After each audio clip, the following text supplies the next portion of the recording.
Okay, let's just take a second here, a minute or two, and look at these. We are looking at the literary terms, and I can't remember, a couple of you didn't have it. You had it, you had it with you? Yeah, but while you're getting it out, tell me about conceit. Some of these we probably don't need to do. Conceit is one you probably didn't know. Please don't get it confused with the the trade of being conceited. Don't know why it's called this, but that's not what it means. Not the way we want to use it. What is a conceit? Clay, do you have that? Will have it. Okay, yeah. Except, well, the one thing is like people typically think is excessive pride in oneself, but the Larry device is it's extended rhetorical device summed up in a short phrase that refers to a situation which either does not exist or exists rarely, but is the answer to the plot. And what I would I would say it's just an extended metaphor. We're going to read next week. I'd like to read it. It's called A Valedictory is the name of it. Is it John Donne? I think it is. Anyway, it's, what a valedictory is. The valediction is a farewell. We just happen to give that to the person with the highest grade point average to say farewell. And this is about two people saying farewell, and they love each other. And the conceit is, again, a long sort of elaborate comparison, is he compared their love to is that a geometrical compass? It's not a compass, but what do you call it, the thing with the point and the Compass. Is that a compass? Yeah. You make a circle? He said he's one of the points and she's the other point. And it's brilliant the way he works it, because no matter how far away the pencil gets from the other point, he's still connected to her. And he literally makes a circle around her, that's sort of symbolic of their marriage. And he goes into some detail. Wow, that's a pretty complicated, pretty sophisticated comparison. And so that's all that a conceit is. I think there was this effort on the part of the poets to outdo each other.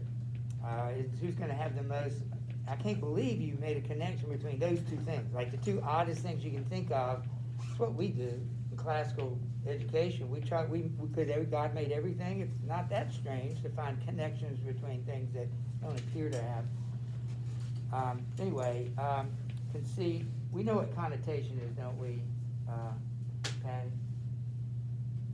Connotation is 22. An idea or feeling that a word is both addition to its literal or primary meaning. An example. She's feeling blue. I'm sorry. She's feeling blue. And don't forget the idea of the mother-in-law, because you will not find anything negative in the dictionary about a mother-in-law, because that's the denotation you get in the dictionary. But the connotation of a mother-in-law are all the feelings that they are, that the irony is probably every woman, of course, any woman that ever gets married is going to eventually be, and has children, is going to eventually be somebody's mother-in-law. So almost every mother is a mother-in-law at some point. The mothers, wow, love mothers. Mother-in-laws not so much. But those are connotations. Those are not denotations. I want to just clarify, Lily, what consonance is. The reoccurrence of similar sounds, especially consonants, in close proximity. Do you have an example? I said like the T in discrete, shut, like. Very good. I just thought of R, A-R-E, and beware. You have no rhyming there, but you hear the R sound. That would be consonants. We know what a couplet is. Yeah. Okay, I was just gonna say, Google's top result for consonants was toss the glass, boss. Huh. I like it. Thank you. You're welcome. Couplet. Yeah. I said two consecutive lines of poetry that typically rhyme and have the same meaning. Yes. All of the Canterbury Tales are rhymed couplets, the entire thing. Everything rhymes. And Alexander Pope, he's a post-Shakespeare of 16th, maybe no, 17th, 18th century, 1700. Everything he wrote was in rhymed couplets. If you think about it, it's the most simple type of rhyme pattern you can think of. Everything he wrote was that way. Dactylic, I'm going to cheat because I can never remember these. I think I've purposely not tried to remember, but I have all the metrical feet right here, so I don't have to remember. Maybe I get rid of this, I'll learn it. But it's a metrical foot. What kind of metrical foot is dactylic? It's containing 3 syllables in the first one, in which the first one is accented, followed by the second and third unaccented Yeah. syllables. They have a word that would be an example of that? I do, I'm right here. 100, if you pronounce it with 3 syllables. Okay, enterprise, the word enterprise, Poetry. poetry. Color of, those are 2 words, but it creates the dactylic. Denotation, we've kind of already done that. Jessica, what is a denotation? Represents a word's literal meaning. Yes, and it reminds me of one of the poems I'm gonna give you was practice to look at. It simply says, find the literary devices. And I'm trying to think like you would think, like what does that mean? Can you remember all the possibilities? Like, will you remember denotation and connotation? Because words can have more than one dictionary definition. Like the word spring, I read somewhere that has 21 different definitions in the dictionary. And then it has the connotations of, wow, I love spring, all the feelings. So, denotations and poets, remember they try to give you 2 things for the price of 1. They'll give you as much in a word as possible. So that, and all of them can be true. Every denotation of that might be applicable, and it's given you on purpose. So just remember, these are tools that you need to be looking at when you look at the literature. Dialect, Parker. A particular form of a language which is peculiar to a specific region or social group. I mean, you're reading a book that's filled with dialect, and I think he was a genius to be able to imitate that. Diction. A choice of words, especially with regards to correctness, clearness, or effectiveness. What was the last 2 things? Correctness, clearness, or effectiveness. And don't forget, remember LEAD, low, elevated, denotation, connotation, abstract. So looking at words and the patterns of the words that are chosen they may even ask you to do that. Most of the time it's an option, and you need all the options you can get so you can figure out, what am I going to say about this piece of literature? Dramatic monologue. A poem in the form of a speech or narrative by an imagined person in which the speaker inadvertently reveals aspects of their character while describing a particular situation or series of events. Yeah, everything you just said is important. If you had something like that, do you have an example? I was thinking the To Be or Not to Be speech from Hamlet. Okay, and in terms of just literal poetry, not drama, My Last Duchess is a dramatic monologue. Ulysses by Tennyson is a dramatic monologue. Seems like there's another one we do. Anyway, Elegy. That's what I said. Oh, sorry, David. Elegy is a poem with serious reflection, usually for the dead.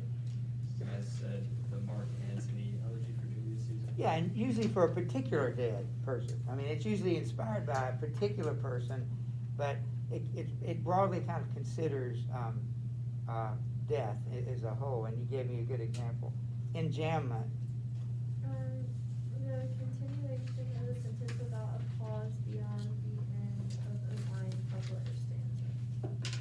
So, I didn't have I typed out an example, but it was April is the coolest month, reading lilacs out of the dead, landing, mixing, memory, and desire, stirring dull roots with springtime. And you can't hear the enjambment. You have to see it, right? Yeah. Sorry, I'm trying to think what, Beowulf. Beowulf was in stopped. I think, no, maybe that was, not Beowulf, it was,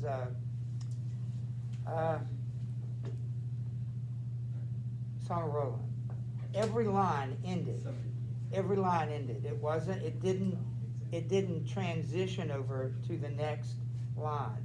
And most poetry does, and you can get in a lot of trouble by trying to read an in-stop poem as if it were in Jammin and vice versa. You have to recognize if it doesn't have a punctuation mark at the end of the line, you don't stop. You have to, there's this sort of natural pause as you move your eyes to the next line. Other than that, nothing dramatic, and you don't want to run two lines together. So, enjambment that's part of that process. Did you have something? No. All right. How about? Well, we know what epic is, but can you remind us? A long narrative in verse, one that retells the heroic journey of a single person or a group of people. Right, and we know we spent all freshman year doing that. But we also read a mock heroic or a mock epic, and that was the Nun's Priest Tale and Canterbury Tale. So people that are making fun of that form, and imitation, they say, is the highest form of flattery. Exposition. The first paragraph or paragraphs in which the characters, setting, and basic information is introduced, and I said the graveyard scene and all who's next. Yeah, so Great Expectations, sorry. Say that again. The graveyard scene in Great Expectations. Oh, I'm sorry. I'm thinking all the Kings. Did you say all the I Kings? said all the Kings Okay. first. Yeah, exactly. That's a great example. How about, well, extended metaphor and a conceit are the same thing, all right? So we don't have to belabor that. So we got extended metaphor. How about a fable? Can you do that? Short story, typically with animals as characters conveying moral.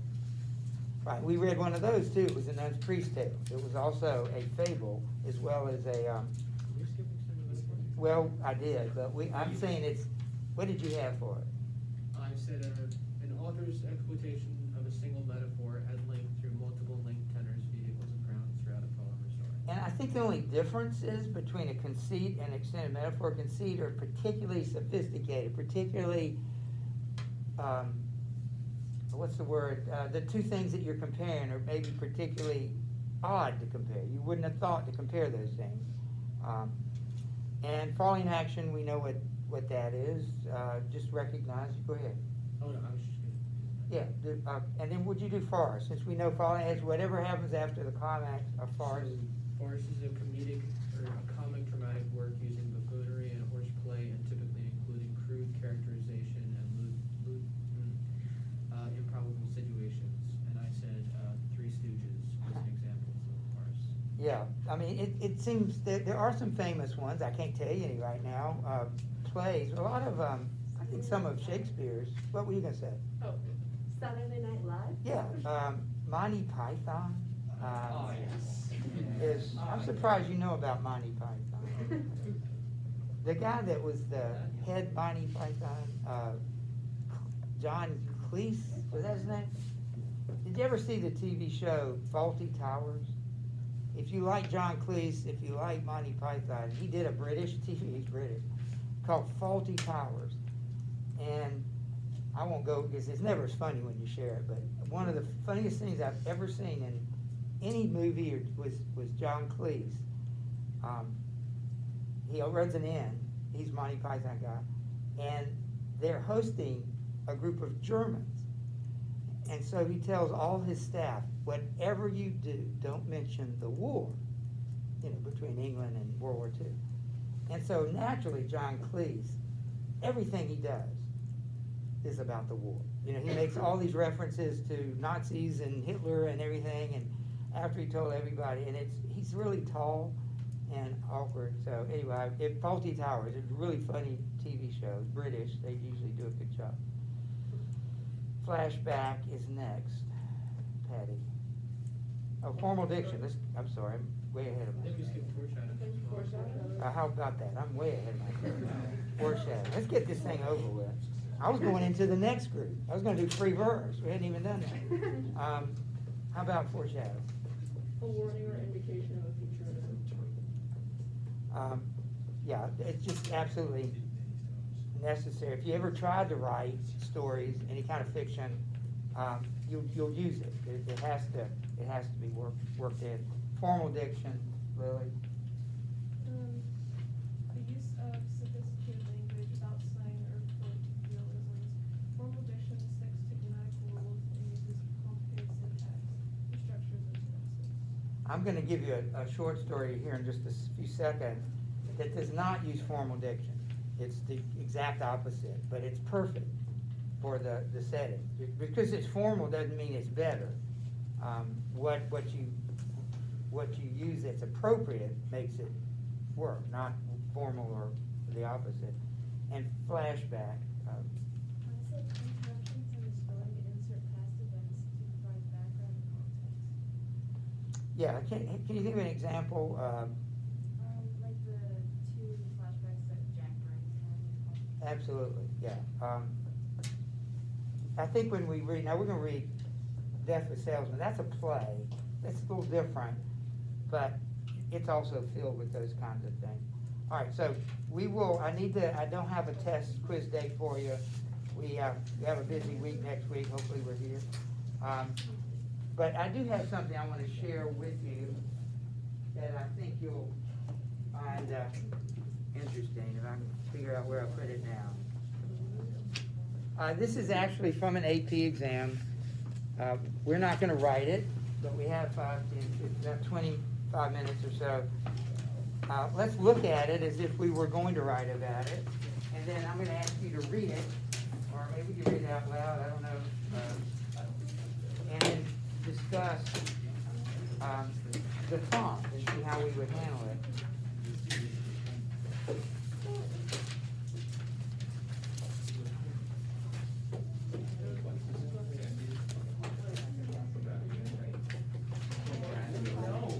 I think so.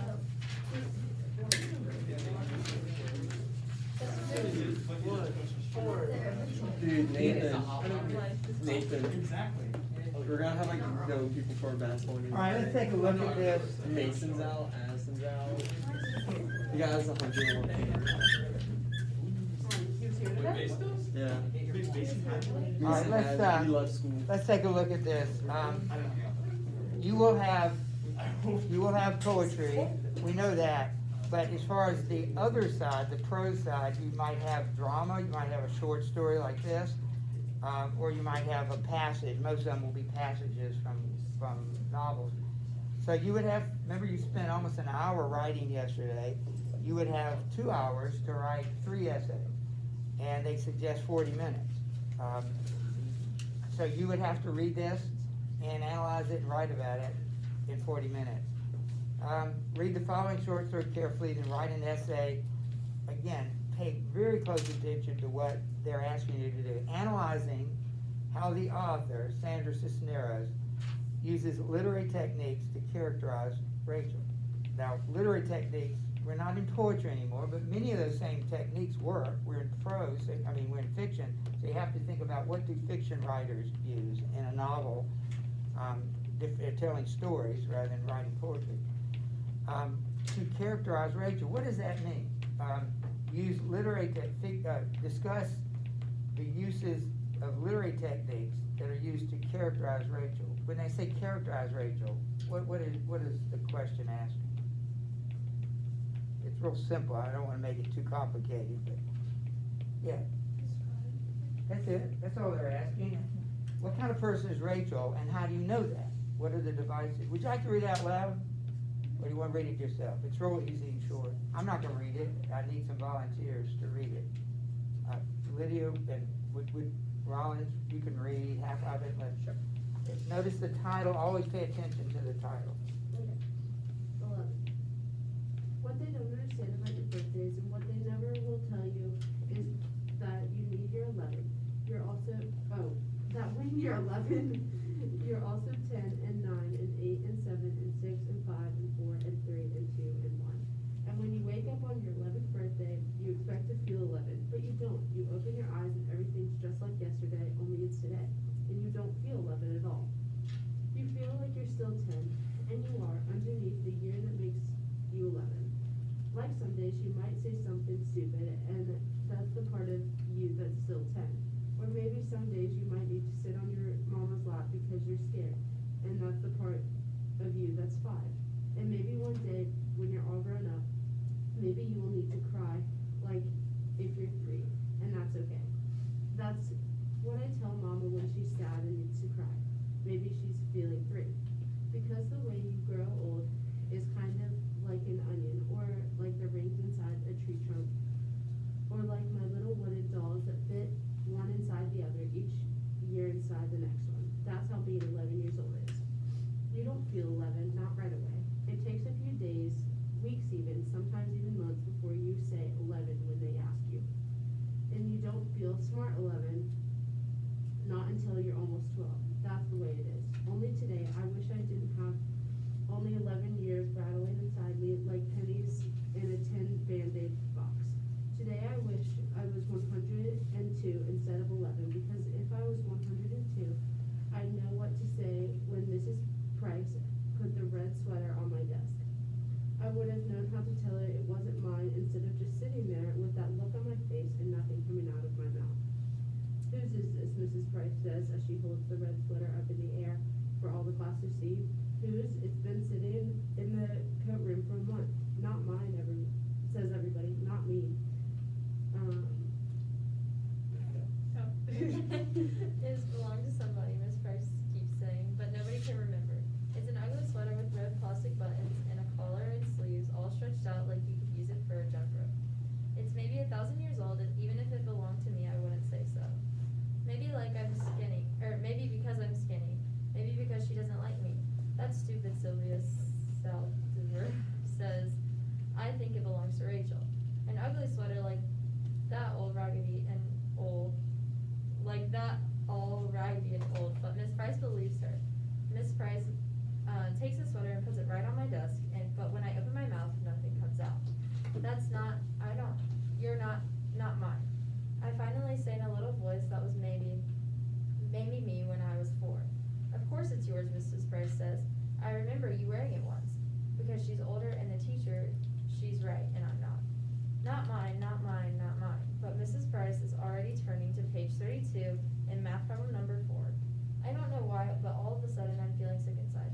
Like the part of me that's 3 wants to come out of my eyes, only I squeeze them shut tight and bite down on my teeth real hard and try to remember today I am 11. Mama is making a cake for me tonight, and when Papa comes home, everybody will sing happy birthday to you. But when the sick feeling goes away and I open my eyes, the red sweater's still sitting there like a big red mountain. I move the red sweater to the corner of my desk with my ruler. I move my pencil and books and eraser as far from it as possible. I even move my chair a little to the right. Not mine, not mine, not mine. In my head, I'm thinking how long till lunchtime, how long till I can take the red sweater and throw it over the schoolyard fence, or leave it hanging on the parking meter, or bunch it up into a little ball and toss it in the alley. Except when math period ends, Mrs. Price says loud and in front of everyone, now Rachel, that's enough, because she sees I've shoved the red sweater to the tippy tip corner of my desk and it's hanging all over the edge like a waterfall, but I don't care. Rachel, Mrs. Price says, she says it like she's getting mad. You put that sweater on right now and no more nonsense. But it's not now, Miss Price says. This is when I wish I wasn't 11, because all the years inside of me, 10, 9, 8, 7, 6, 5, 4, 3, 2, and 1, are pushing at the back of my eyes when I put one arm through one sleeve of the sweater that smells like cottage cheese, and then the other arm through the other, and stand there with my arms apart like if the sweater hurts me, and it does, all itchy and full of germs that aren't mine. That's when everything I've been holding in since this morning, since when Mrs. Price put the sweater on my desk, finally lets go, and all of a sudden I'm crying in front of everybody. I wish it was invisible, but I'm not. I'm 11 and it's my birthday today, and I'm crying like I'm 3 in front of everybody. I put my head down on the desk and bury my face in this stupid clown sweater arms. My face all hot and spit coming out of my mouth because I can't stop the little animal noises from coming out of me until there aren't any more tears left in my eyes. And it's just my body shaking like when you have the hiccups. And my whole head hurts like when you drink milk too fast. But the worst part is right before the bell rings for lunch. That stupid Phyllis Lopez, who is even dumber than Sylvia Saldivar, says she remembers the red sweater is hers. I take it off right away and give it to her, only Mrs. Price pretends like everything's okay. Today I'm 11, there's a cake Mama's making for tonight, and when Papa comes home from work, we'll eat it. There'll be candles and presents, and everybody will sing happy birthday to you, Rachel.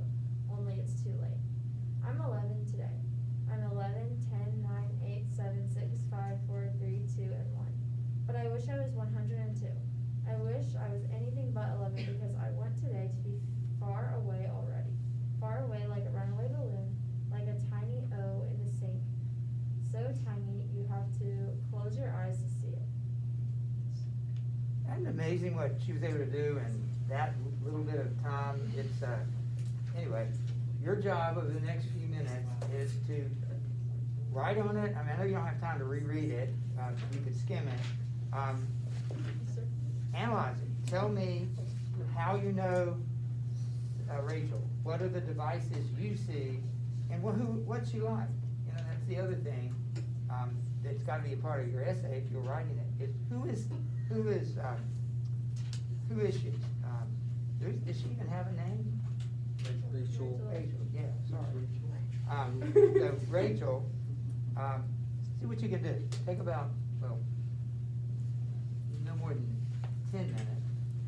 You won't have that much time if you were actually writing.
All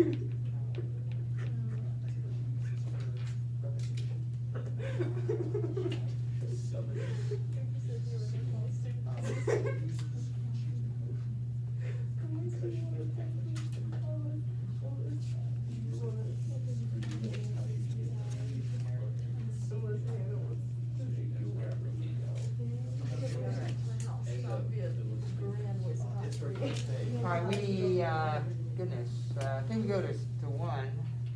I think it's about 10 minutes. So we need to, discuss it. I was looking for my master copy, because there's a lot here I've collected over the years. Some of you are still writing. I always like to start with the meaning. It never asks you that. It never asks you what the meaning is. It says, how did Hillary take care of Rachel? It's about Rachel. Well, what is the poem really about? And then how does she get that across? Anybody want to start? Tons of things you could say about it. I hope you found them. Who wants to start? Why don't we start with Ella? I am not sure what it's really about, like, if there's a meaning besides the one. Yeah, you don't have to start there. Okay. I thought that she was thoughtful because. Thoughtful? Yes. She makes, good comparisons for being 11. Uses metaphors and stuff even when she's just thinking. And then I also thought she was imaginative because, she uses a lot of imagery in what she's thinking. And, enables us to see what she's thinking. Did you notice what kind of comparison she likes to use? Literary device? Hyperbole? Simile. Simile? Similes, yeah, but you're right, hyperbole, but yeah, definitely, a lot of likes in there, yes.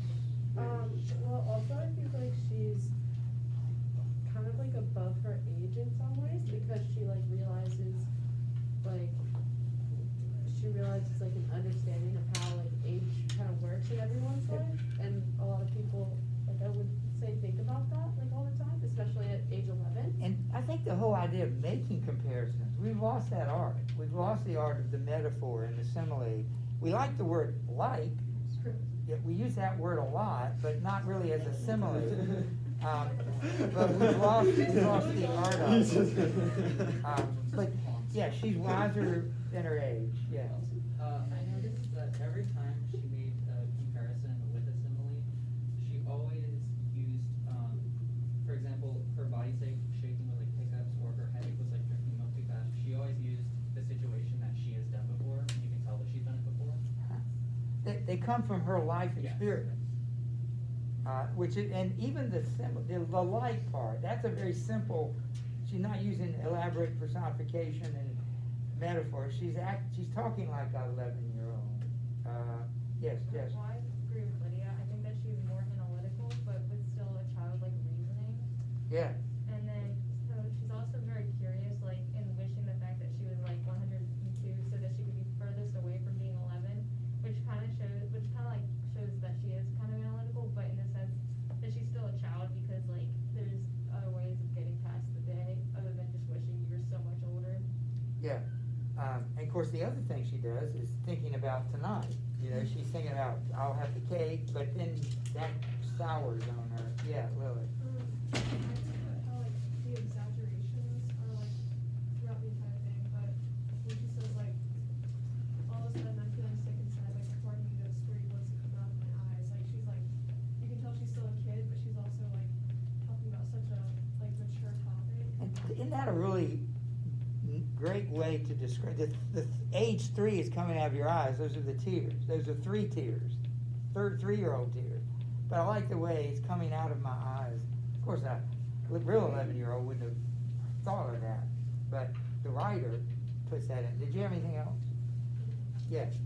One thing that I thought was interesting is that she kind of held grudges, so like every person, she like thought of them in different ways, so like even dumber Phyllis Lopez and dumb Sylvia Salazar. Yeah. Sounds like she just has different levels of idioms. Yeah, and also like, she said like, only Mrs. Price pretends like everything's okay, so like, she kind of keeps track of everything and kind of, she doesn't really let Yeah, and the fact that she says it that way, she's dumber, or she's stupid, you know, those are childish things to say, you know, we tend not to say those things, so that's in keeping with her age and with, consistent with the story, yeah. I was gonna say how like the writer uses like repetition of phrases, Yeah. and so like he starts off talking about the birthdays and then goes to like the 11 and lists all the numbers, and it kind of shows how simple birthdays are usually looked at, and like, but then between those like repetitions,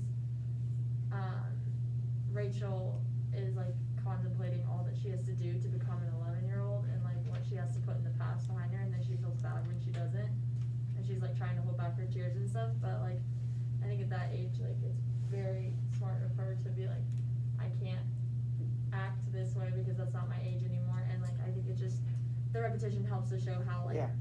that's just normal things at birthday, you get a cake, you say you're 11, it takes you a little while like, for that to go through your mind, and then you have to act that age, but like. Yeah, and what 11 is, in our life, it would be 11, my grandson's 11, he's 6th grade.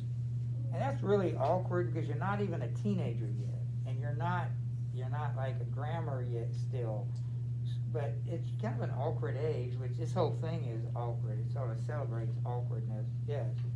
So she uses this one simile, and she says, only today I wish I didn't have only 11 years rattling inside me like pennies in a tin Mayday box.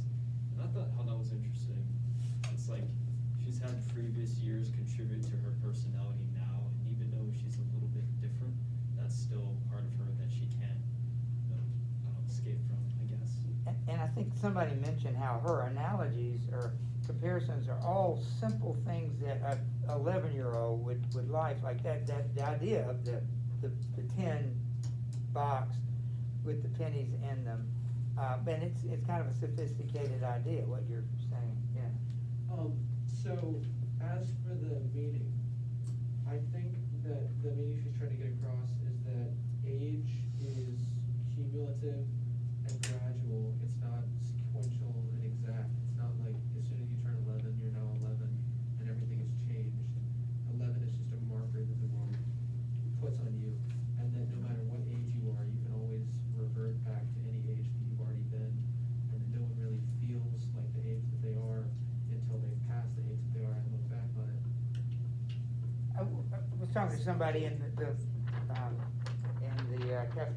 lunchroom and talking about not feeling our age. I mean, I have to look in the mirror. Being around you guys makes me feel younger. I mean, maybe not, my body aches, I mean, I'm definitely getting older. But for 45 years, people like Mr. Feeney and I have been around people that were 16 and 17. So you've changed us as much as hopefully we've impacted you, but honestly believe that teachers will tell you that. Being around people younger than you makes you feel younger. And then I look in the mirror and I feel my arm, which I'm having problems with, and I'm thinking, well, I'm crazy, I'm not young. But, so it is a kind of a feeling, an idea. Yeah, Lily. I also feel like it's trying to say that like emotions don't really mix with age, and that, or like as you get older, your emotions don't really go away. Like, how she says her mom was crying, and she thought of it in her mind that it's okay to act 3 or feel like you're 3 years old. But I think it's more trying to say like you can still feel those emotions, you can still cry, and still, just because you're aging doesn't mean you can't feel emotions you feel at any other age. And I have to admit, I don't know how you felt about it, I've read it a number of times, it kind of gets to me when she talks about her mother crying. That's sort of, okay, you don't want to see your mother crying. That's something, you know, things aren't doing well. And well, I tell you, I don't want to steal anybody. Anybody else have an idea what the big picture is here? I think, obviously the age is the big deal here, but I always look at it as maybe the first injustice in her life. That's why this moment was so pivotal, because she experienced injustice. She didn't do something, she was completely innocent. But she's accused of the sweater, but I mean, it's a small thing, but it's not fair. she got treated unfairly by 2 or 3 different people here. And how do you deal with that? You know, that's something you may be 50 before you've recognized some injustice in your life at some point already, but that always gets me. I wish I could see the notes, but think about writing the paper. How would you have written this paper? You know, you have to mention the devices, you have to mention what kind of person she is. I feel like there are other things here we could have mentioned. Anybody see a device that we haven't mentioned, something that she uses? I like the 2 similes I like is the mountain of the red sweater. It's a red sweater. If it were a black sweater or something else, it's red, stands out. It's a mountain, you know, it's hyperbole. And then the waterfall one, where she put, I can just picture this. I mean, isn't this just like, again, it's just like a 11-year-old or 5th grader, you know, there it is. She even holds the pencil like that, pushes it over, and she even moves her chair over. I mean, we've actually all probably done something like that. It's a masterpiece in my mind because it captures childhood so well. There's nothing in it except for her sophisticated thinking on the tape. Gee, it took us 30, 40 minutes, and we haven't written a word. So that's the tricky thing about this. You've got to be able to articulate it.